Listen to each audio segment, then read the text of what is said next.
Sallallahu ala Muhammad,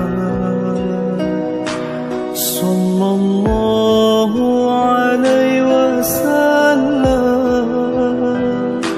sallallahu ala Muhammad,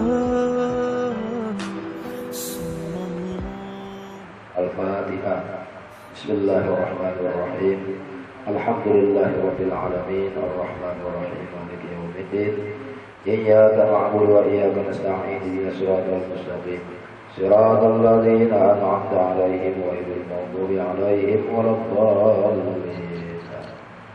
Alhamdulillahirabbil alamin, wassalatu wassalamu ala sayyidina wa maulana Muhammadin wa ala alihi wa sahbihi rasulillahil ajma'in.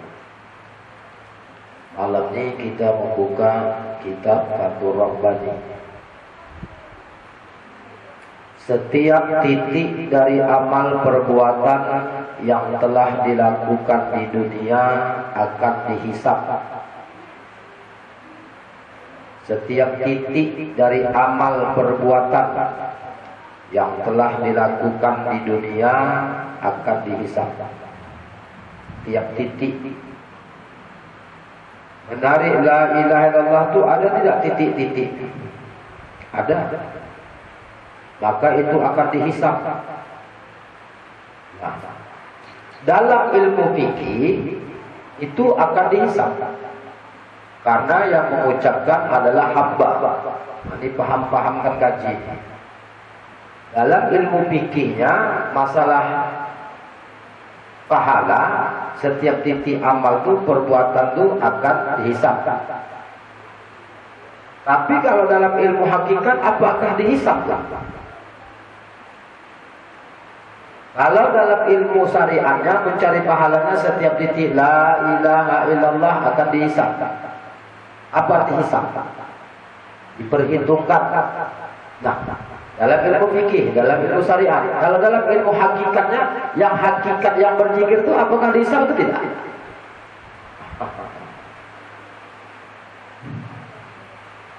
Berarti ada dua hal. Cara pahalanya akan dihisab. Berarti kalau kita mencari pahala, kita akan terbeban. Setiap titik dari amal perbuatan yang telah dilakukan di dunia akan dihisab.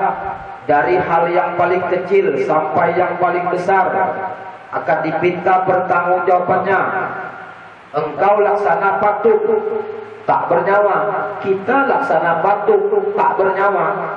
Begitu kata Syekh Abdul Qadir Jailani.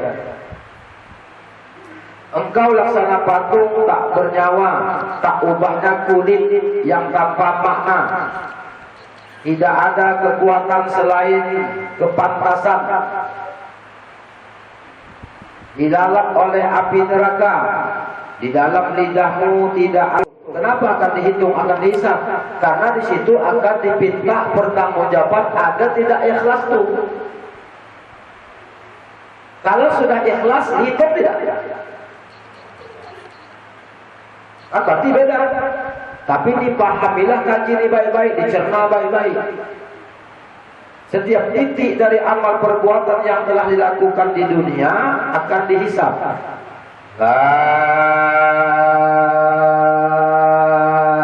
Berarti dihisab.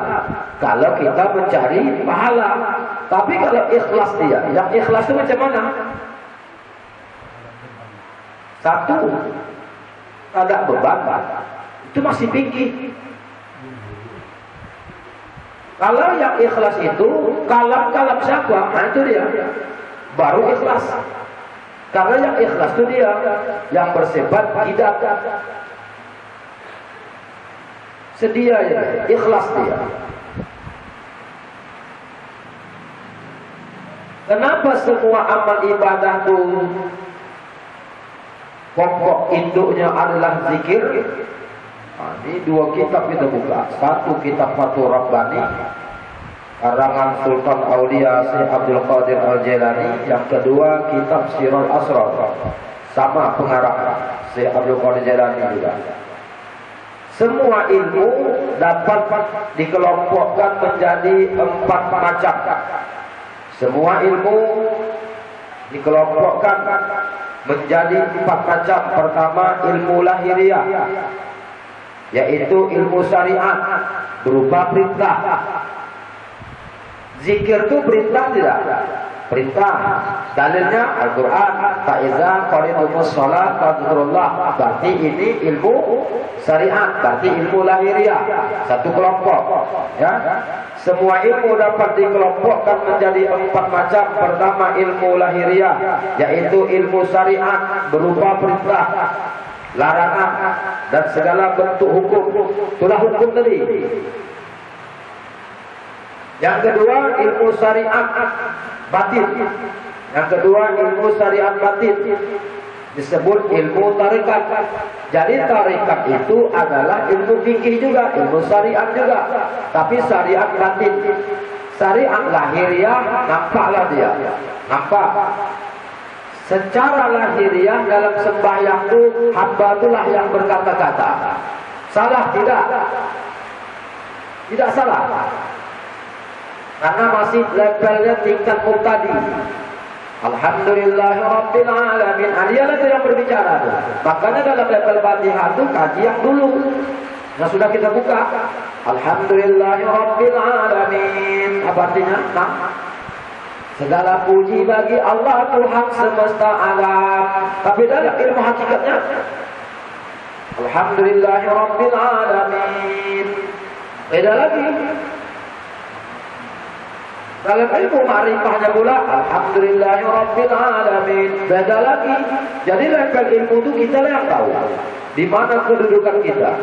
Jadi bagaimana ketahuannya itu level ilmu kita tuh dan amal kita tuh muhasabah tengah malam. Kalau bisa bangun tahajud, kalau tak bisa duduk sebentar. Usahakan duduk. Duduk sebentar. Apapun sesaat dulu. Merenung, bukan merenung diri.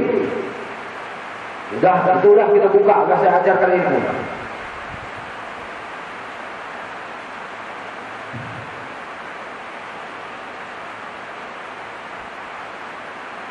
Yang ketiga, ilmu tarikat batin disebut ilmu ma'rifah. Yang ketiga, ilmu tarikat batin disebut ilmu ma'rifah. Yang keempat, inti ilmu batin disebut ilmu hakikat. Ada satu kelompok mengatakan syariat, tarikat, hakikat, ma'rifah. Ada satu kelompok syariat, tarikat, ma'rifah, hakikat. Karena pada hakikatnya yang beramal itu siapa? Itu dia. Yang menyebut itu siapa? Yang sembahyang itu siapa? Pada hakikat. Maka kalau yang paham, syukur alhamdulillah. Mana yang tak paham, sami'na wa ata'na aja, ikut aja. Ikutin aja. Rasulullah SAW bersabda, syariat adalah pohon, tarikat adalah rantingnya, ma'rifah adalah daunnya, hakikat adalah buahnya. Berarti mana lebih tinggi? Mana yang lebih besar? Syariatkah, hakikatkah, ma'rifahkah, tarikatkah? Syariat, karena pohon. Berarti besar dia. Setiap yang pohon itu adalah besar. Nah, ada pohon yang besar tapi tak berbuah. Berguna tidak kira-kira pohon itu?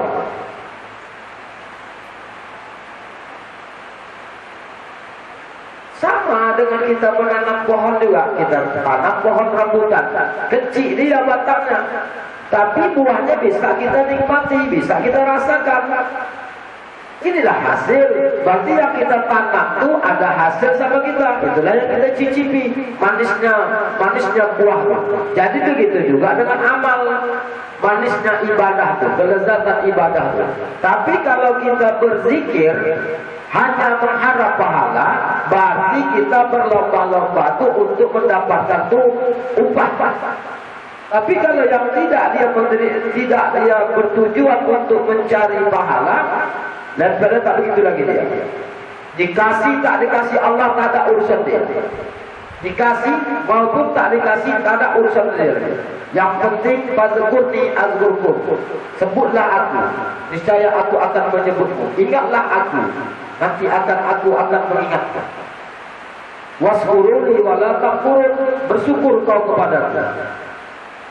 Nah, balik lagi ke kaji yang awal. Setiap titik dari amal perbuatan yang telah dilakukan di dunia akan dihisab. Berarti berapa zikir tadi? 300 ya? 300 zikir tadi itu akan dihisab oleh Allah, akan diperhitungkan oleh Allah. Kalaulah secara lisan hati kita mengambang-ambang ke sana, kira-kira pahala dapat tidak? Secara lahiriah dapat pahala, tapi tujuan kita ilahi anta maksudi dapat tidak? Secara lahiriah cara pahala dapat nih ganjarannya, hisab itu dapat. Tapi secara tujuan kita dapat tidak? Tidak, karena hati kita lalai. Tapi secara lahiriah, secara pahala dapat. Apalagi selawat. Wah, selawat lebihnya lagi. Selawat itu hadir tidak hadir hati pada Allah, terima. Hadir tidak hadir hati, wudhu tidak wudhu, terima oleh Allah. Setiap titik dari amal perbuatan yang telah dilakukan di dunia akan dihisab.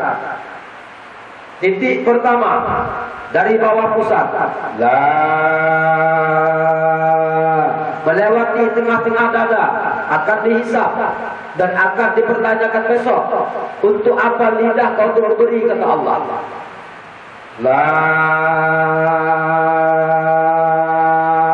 Ditutupnya nih di tengah-tengah kening nih, antara alis di atas hidung. Di sini juga titik. Arti titik itu mangkap, arti mangkap itu tempat. Kalau masalah kuburan, tubuh jasmani ini pun kuburan. Kita nih, tubuh nih, ini kuburan nih. Contoh, kalau nanti misal lewat kita suatu jalan, naik kudu kita, serap kita, takut tidak? Ada takut lewat kita ke kuburan tuh lewat kita, takut tidak? Tapi kita takut kita pada kuburan tuh, tapi kita tidak takut dengan kuburan yang ada di sini. Apabila berpisah ruh dengan jasad, kuburan tidak ada. Sebenar-benar kuburan itu inilah kuburan ini. Lantaran ada nyawa itu aja makanya bisa bergerak. Setiap titik dari amal, zikir itu amal. Setiap titik dari amal perbuatan adalah fi'li. Seperti macam kita sholat, Allah. Fi'li itu kan ada perbuatan di situ. Berdiri betul itu rukunnya betul, baca. Fi'li. Secara lahiriah, secara ilmu syariat, kitalah yang berdiri. Secara fikih, betul. Takbiratul ihram, rukun apa itu? Qauli. Apa arti qauli itu?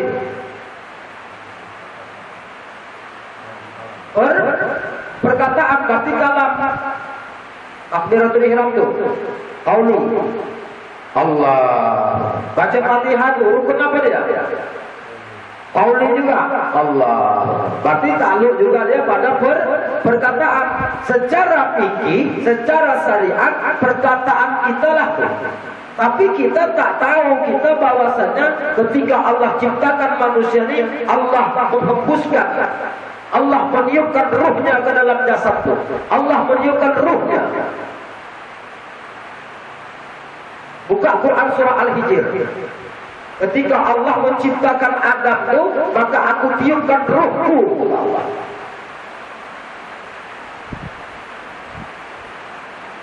Setiap titik dari amal perbuatan yang telah dilakukan di dunia akan dihisab.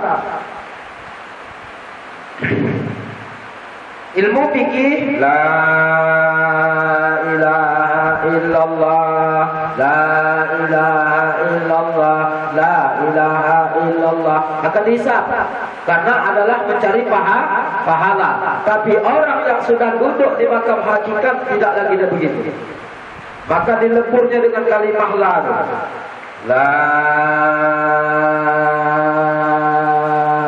ditutupnya dari bawah pusat sampai ke otak, ditutup dengan kalimah la.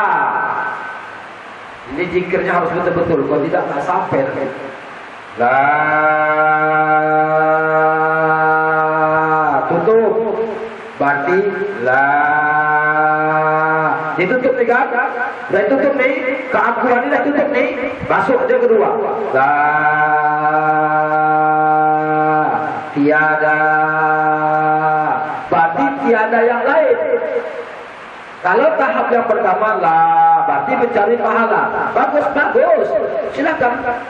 Yang mana belum masuk ke dalam ilmu hakikat, ya udah di sini dulu. Tetap juga ada dapat pahala.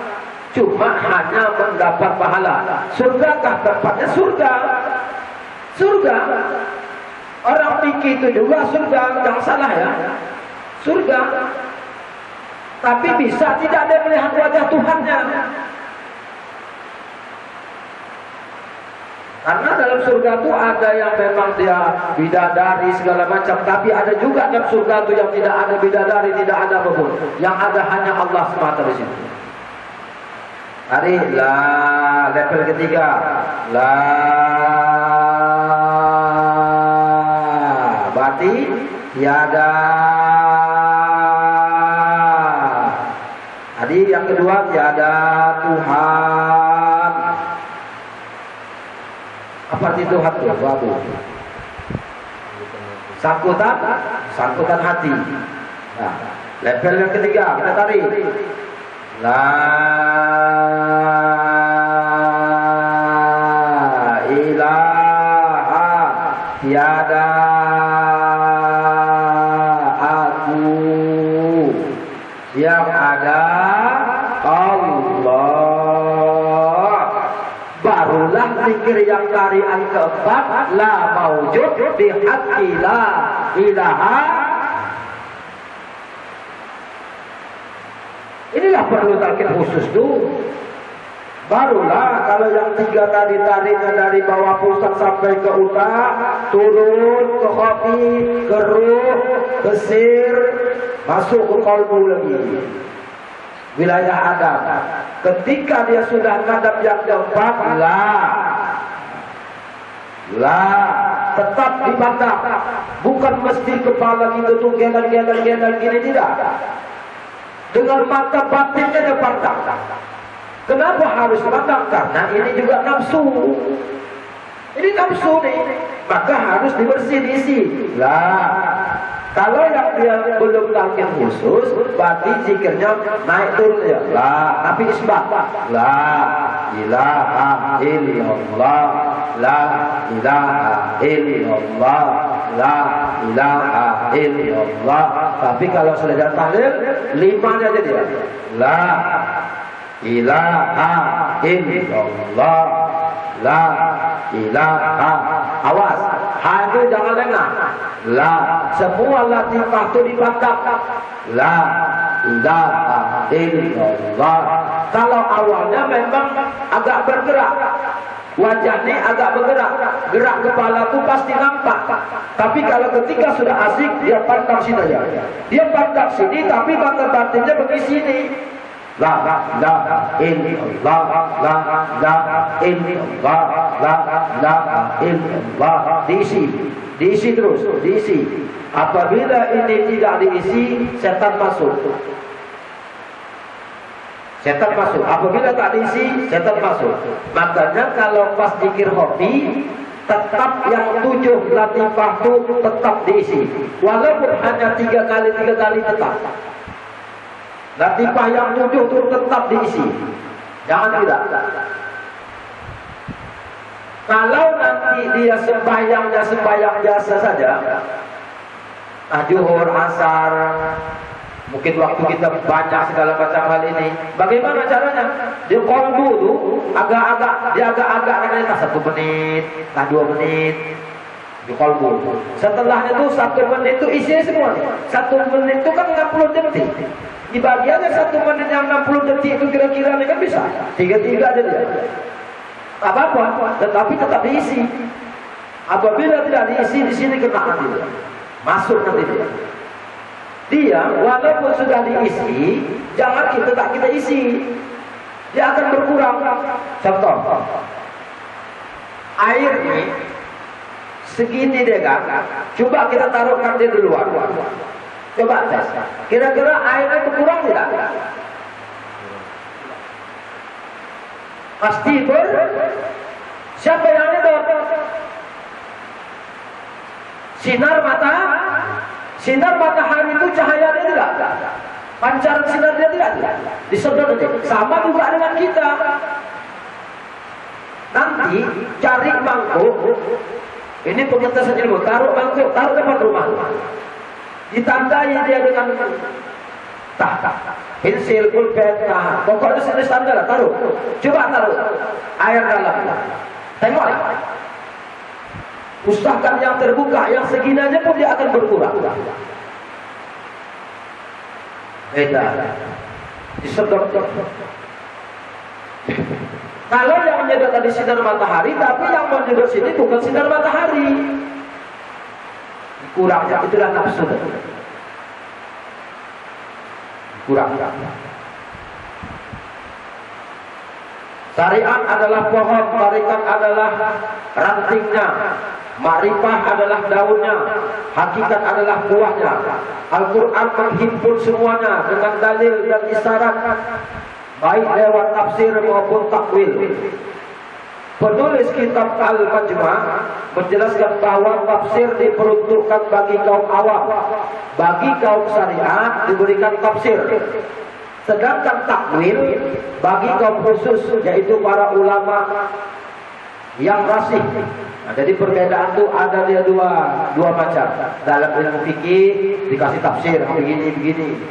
Tapi dalam ilmu orang-orang sampai pada Allah, kenapa? Karena sudah situ berarti tetap di situ, kokoh dan mendalam ilmunya.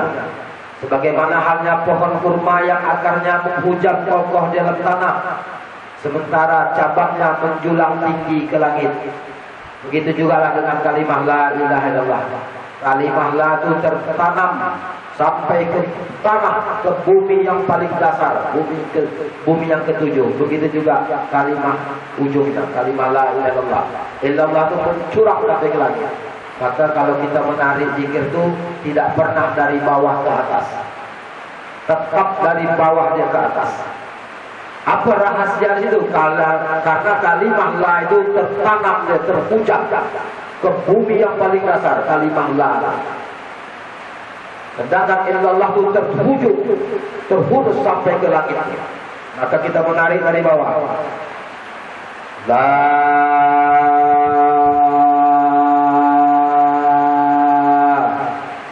supaya jangan kita mikir-mikir yang lain. Di pada kalimah la itu dalam sini. La berarti dua-dua bisa kau pandang. Diri ini, tubuh yang dasar ini bisa kau pandang. Kalimah dalam alif itu bisa juga kau pandang. Kenapa mesti tubuh kasarnya ada dalam hal mesti kita pandang? Supaya membuang keaguan kita. Tapi berat. Kalau tak jajang-jajang berat. Kita juga lewat zikir. Kita juga lah. Tapi kalau orang duduk situ tak lah. Abah Anok 3 kali tariknya, udah ilmu. Isbat aja dia. Kita di dalam illallah pun nabi juga. Kita dalam illallah aja pun nabi. Sementara illallah tadi pasti isbat. Belajar. Ada puasnya ke ilmu. Jadi kalau masalah dihisab, kita pergi tadi pun dihisab oleh Allah. Kita datang ngaji itu pun kita juga. Pulang nanti kena teteh 1 hujan itu pun hujan itu menjadi saksi kita besok. Bukanlah mesti pula kalimat ni mentang-mentang hujan itu menjadi saksi besok mengenai kita, pulang kita tak berpayung, kita tak bermantel. Demak pula besok Allah kasih akal dan pikiran. Tapi hujan itu akan menjadi saksi besok. Iya, yang 10 ya. Nah, ingat-ingat betul. Demikian yang dapat saya sampaikan. Mohon maaf bila ada kekurangan dan kehilapan dalam penyampaian. Barakallahu li wa lakum. Assalamualaikum warahmatullahi wabarakatuh.